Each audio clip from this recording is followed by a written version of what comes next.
Media को सामने खड़े हुए अपने पुलिस के लोग दिखाना चाहते, जिधर से हम जिनको इंसाफ के लिए जिधर का दरवाजा खटखटाते हैं, इन जजेस के पास हम इजहार यकजहती करने आते हैं। अदालतों के अंदर पुलिस सिर्फ इसलिए खड़ी है कि हम प्रेस कॉन्फ्रेंस क्यों कर रहे हैं। आगा भाई, एक चीज़ पर मैं ये यकीन रखती हूँ, उनका काम है तशद्दुद करना, उनका काम है FIR करना। मैंने कल रात को एक ट्वीट भी की थी और उसमें मैंने लिखा था बेसिकली जब आपके पीछे अवाम खड़ी ना होना तो आप अवाम के नाम से भी डरते हैं। लेकिन हमाद उधर से लेकर सलमान के राजा तक कोई हल्के में नजर नहीं आता। कि अब मैं पर्सनल स्पेसिफिक आपको पता है, मैंने आज तक कभी बात नहीं की है। मैं सिर्फ इतना समझती हूँ कि ये टाइम है, सबको निकलना चाहिए। वो अडयाला के बाहर इंटरव्यू किया था, मैंने ही किया था जब वो आप पे शदीद गुस्सा हुए थे, माफी का मुतालबा किया था और बहुत सी उन्होंने बातें की थी। तो क्या रद्द-ए-अमल और आपसे उसके बाद आज मुलाकात आप हो पे रही है। गुस्सा निकलना चाहिए। अच्छा हसनैन, वो मैंने हमेशा ये कहा मेरी जात बहुत पीछे रह गई है। आपने माफ कर दिया उन्हें? मेरी जात बहुत पीछे रह गई है। इस वक्त वज़ीर आज़म खान साहब की रिहाई का मामला है, तो मुझे अभी अपने पंजाब को मोबिलाइज करना है और वज़ीर आज़म इमरान खान साहब की रिहाई के लिए कोशिशें करनी है। सबसे पहले तो मैं अपनी ILF की टीम, हमारे चीफ ऑर्गेनाइजर साहब और इसके बाद ये जो मेरे यहाँ पर लीड कौंसल खड़े हैं शफकत आवान साहब जो हमारे MNA भी हैं और पीछे इनकी पूरी टीम खड़ी है, वसीम भाई हो गए, मोइन भाई हो गए, साजिद भाई हो गए। इन्होंने जिस तनदही से पिछले 9 मई के बाद सरगोदा और मियांवाली के कारकुनों का, मैं भी एक कारकुन हूँ जी, मेरा मुकदमा जिस तरह से इन भाइयों ने लड़ा है उसकी मिसाल नहीं है। देखिए, फैसले कुछ भी आए वो तो नविश्ता दीवार है ना, उस पर हमें कोई फर्क नहीं पड़ता। हमें ये पता है कि ये वो लोग हैं जो अपने कारकुनों के पीछे खड़े रहे और इस पर मैं इन लोगों को खिराजे तहसीन पेश करूं। बाकी अब आ जाए केसेस की तरफ। केसेस की तरफ जाने से पहले मैं सिर्फ मीडिया को सामने खड़े हुए अपने पुलिस के लोग दिखाना चाहती हूँ। आप सिर्फ इस बात पर मुझे बता दें कि आज इस लाहौर हाईकोर्ट के जिधर से हम जिनको इंसाफ के लिए जिधर का दरवाजा खटखटाते हैं, इन जजेस के पास हम इजहार यकजहती करने आते हैं। अदालतों के अंदर पुलिस सिर्फ इसलिए खड़ी है कि हम प्रेस कॉन्फ्रेंस क्यों कर रहे हैं। जो प्रेस कॉन्फ्रेंस करके तहरीके इंसाफ छोड़ जाए वो मजे करे, लेकिन हम जैसे लोग जो अपने लीडर के विजन के साथ पाकिस्तान तहरीके इंसाफ के साथ खड़े, हमारी प्रेस कॉन्फ्रेंस के लिए भी पूरी इलीट तैयार है, शील्ड्स लेकर पहन के पता नहीं यहाँ कौन सी लड़ाई झगड़ा होने लगा है। परसों शाम को, कल दोपहर को हमारे लॉयर्स की टीम ने आपको बताया कि किस तरह से इंसाफ का जनाजा निकालने की तैयारियां मुकम्मल कर दी गई हैं। मैं लाहौर के केसेस के बारे में तो बाद में बात करूंगी, जरा मैं मियांवाली और सरगोदा के बारे में आ जाऊं। वो भी मेरा आंखों देखा हाल है, किस तरह से जानवरों की तरह हमारे कई 100 मैंने वर्कर्स को देखा है वहां पर, और उनको जिस हालत में अदालतों में पेश किया जाता था और जिस हालत में उनको जेलों में रखा जाता था, उसके बावजूद मुझे आज तक याद है कि मैं एक दफा खान साहब की एक चादर लेकर जब जेल की देवड़ी में आई हूँ और वो लोग जानवरों की तरह जमीन पर बैठे हैं, तो उन्होंने सिर्फ इतना कहा, आलिया बाजी हमें अपने लीडर की एक झलक दिखा दे। और ये 1.5 साल के बाद की मैं आपको कहानी सुना रही हूँ। किस पार्टी को तोड़ना चाहते हैं, किस पार्टी के कारकुनों को आप तोड़ना चाहते हैं? सजाएं क्या होती है? क्या इससे बढ़ के किसी औरत के लिए कोई सजा है? क्या आप उसको नंगे सर नंगे पांव घर से उसके बच्चों के सामने घसीटे, मुंह पे काला कपड़ा, आंखों पे पट्टी, हाथों पे हथकड़ी लगा? और ये मेरी दास्तान नहीं है, सिर्फ मेरी दास्तान नहीं है, ये पंजाब की कमोबेश हर माँ बहन बेटी की है, वो जिसके बाप भाई ने या जिसने खुद ने तहरीके इंसाफ का साथ ना छोड़ा हो। आप लोगों ने हमारे साथ जो भी जुल्म किया, आज भी जुल्म करें, बीबी साहिबा हो जाए, डॉक्टर यास्मीन हो जाए, अलीमा आपा हो जाए, हमारी दीगर खवातीन जिन्होंने जेलें काटी हैं, या हमारे दीगर कारकुन जिनकी घर वालों के साथ आपने आधी आधी रात के चादर और चारदीवारी के तकद्दुस पामाल। मैं मुअज़्ज़ज़ अदलिया से कुछ सवाल ये करना चाहूंगी, क्या इतनी जल्दी है आपको इंसाफ की फराहमी देने में? इतनी जल्दी है कि आपने उम्रे से आने का भी इंतजार नहीं किया और एहराम में ही आप अगले से हमारे खिलाफ बयान लेने की कोशिश कर रहे हैं।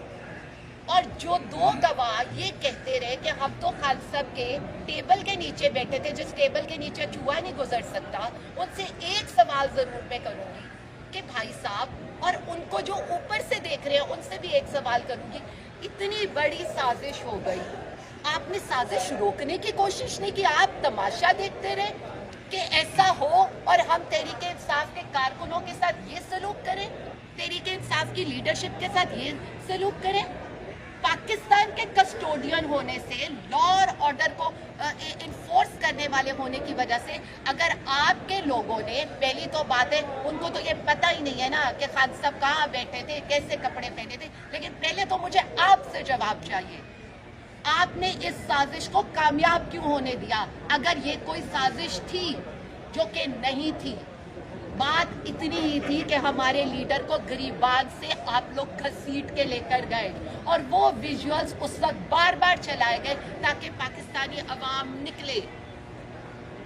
मैं सिर्फ इतना कहना चाहूंगी, कमर मशानी वो इलाका है जहां पर आज भी खवातीन टोपी वाला बुर्का पहन के निकलती हैं।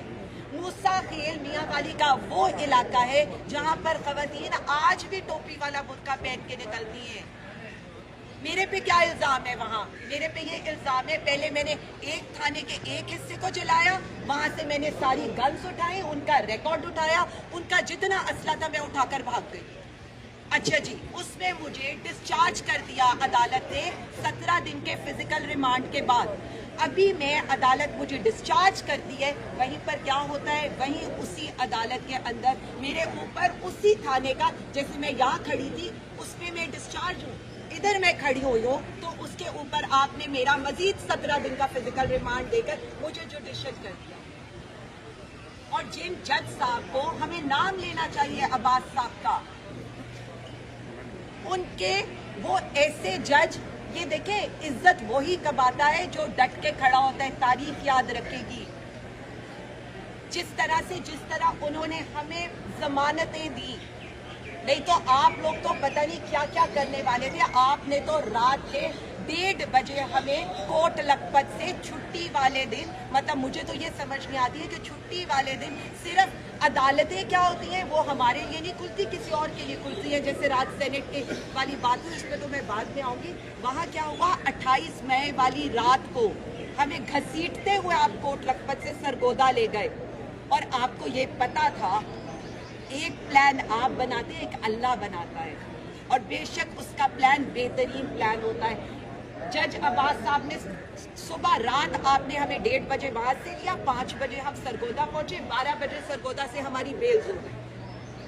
वो जज डट के खड़ा हुआ, उसके आपने लाइटें बंद कर दी, आपने गैस काट दिया, उसके बच्चों को थ्रेट दिए, उसको थ्रेट दिया, उस पर तशद्दुद किया। ये जितने केसेस की ये बात करें जिनमें हमारे लोग बरी हुए, वो उन्होंने इंसाफ पर डट कर फैसला किया। तहरीक इंसाफ के पास 5 अगस्त का क्या करने जा रही तहरीक इंसाफ? बिस्मिल्लाहिर्रहमानिर्रहीम, या का नाबुदु व इय्याका नस्तईन। हसनैन, अगर हुक्म आ गया 5 अगस्त तो 5 अगस्त होगा, फिर नज़र भी आ जाएगा सबको इंशाअल्लाह ताला।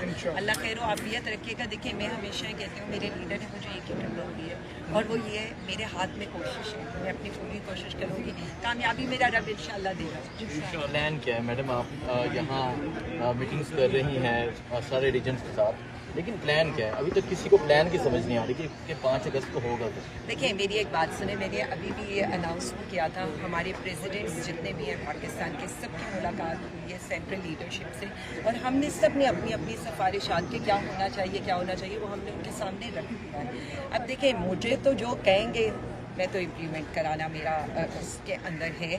बाकी अगर मैंने कोई फैसला पंजाब की हद तक करना हुआ तो वो भी हमने अपना लाहे अमल तैयार किया। कल पंजाब की जो रैली हुई है, पंजाब में जो काफी लोग निकले भी थे, उन पे FIRs हुई, औरतों पे तशद्दुद हुआ पंजाब पुलिस की तरफ से।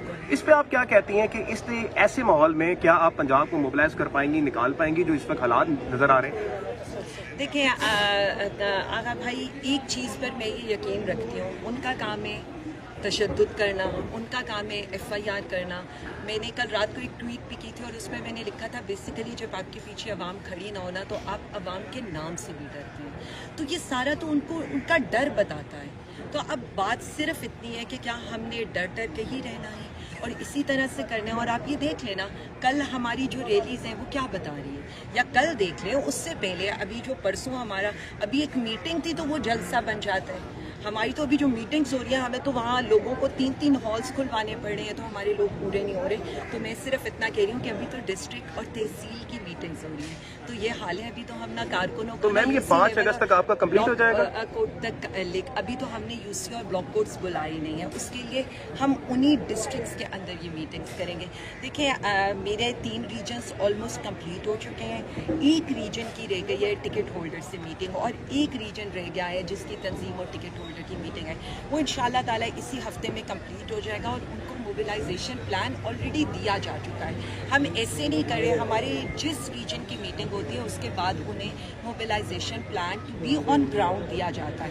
अब सब लोगों ने देखा होगा। मैडम आपने कहा कि मोबिलाइजेशन प्लान ऑन ग्राउंड, और शफकत साहब MNA है सरगोदा से। मैडम लेकिन हम ये देखते हैं कि बहुत से ऐसे लोग हैं, टिकट होल्डर्स हैं, जो ग्राउंड पे जाते ही नहीं है। मोबिलाइजेशन तो बड़ी दूर की बात है, वो अपने हलकों में नहीं जाते।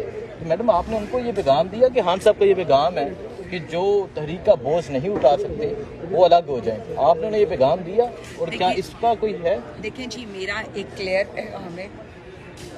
मैंने नारा लगाया था डट जाओ या हट जाओ, और उसके बाद अल्हम्दुलिल्लाह मेरे लीडर ने इम्प्लीमेंट कराते हुए उनका वहाँ से पैगाम आ गया।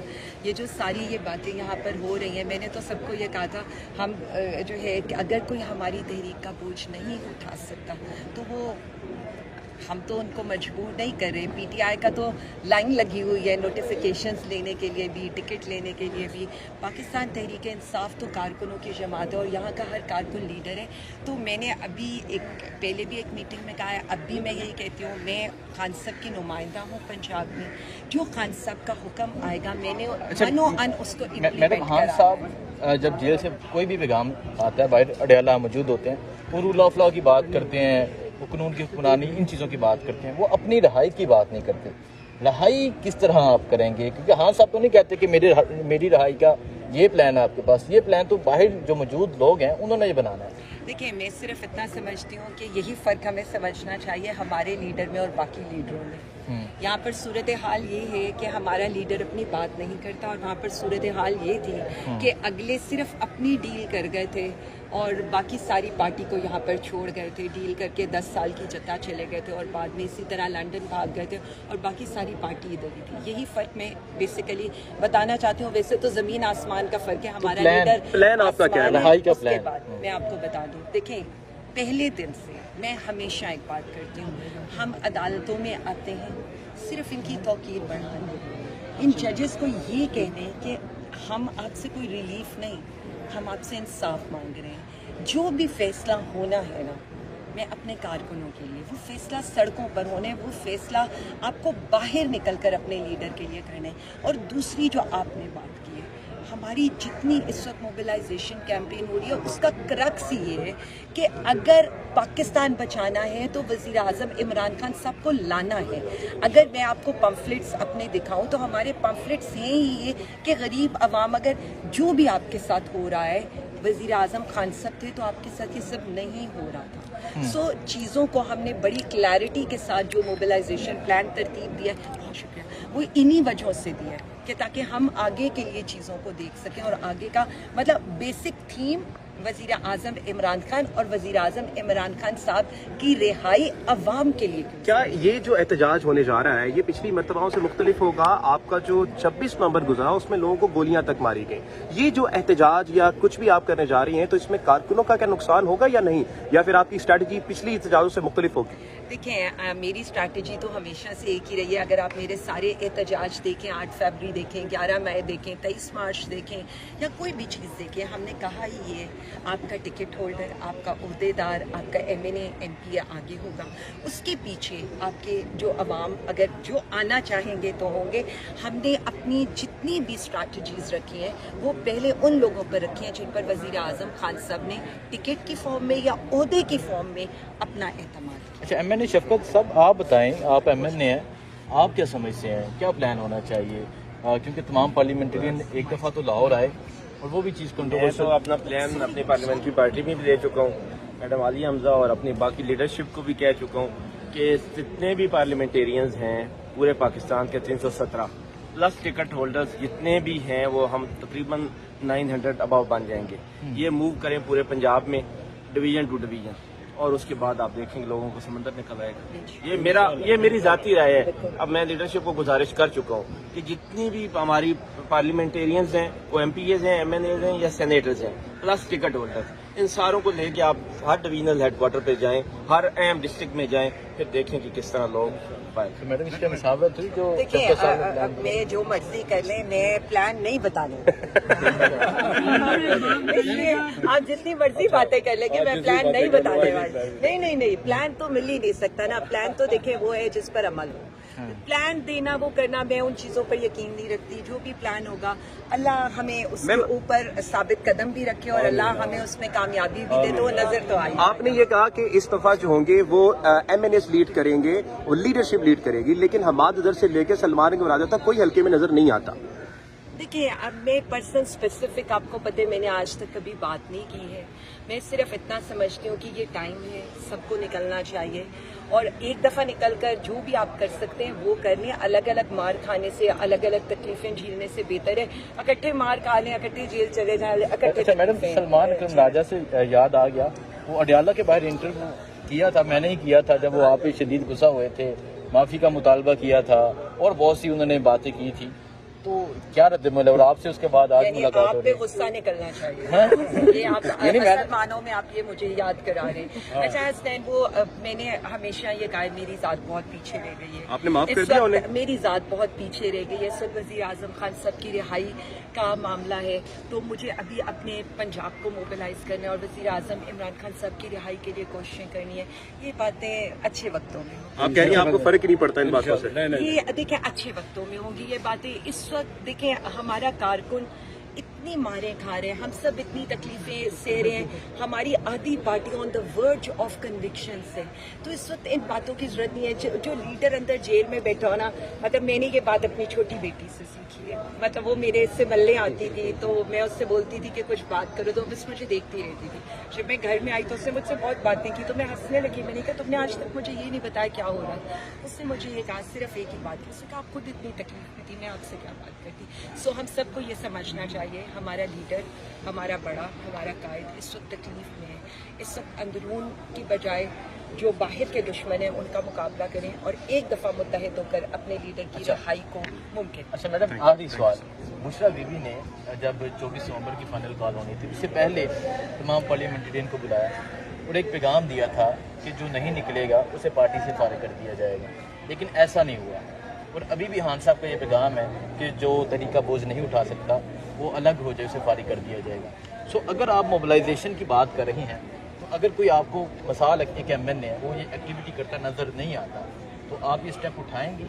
क्या आप उन्हें शोकाज देंगी या फारिग करेंगी पार्टी से? अच्छा, ये लड़का वाकई चाह रहे कि हम अभी आगे तहरीक पर बात ना करें, लेकिन मैं आपको बता दूं, काफ़ी चीज़ें पहले हो चुकी हैं मेरे बारे में, तो सबको ये पता है कि मैं तो देर ही नहीं लगाती एक्सप्लेनेशन से।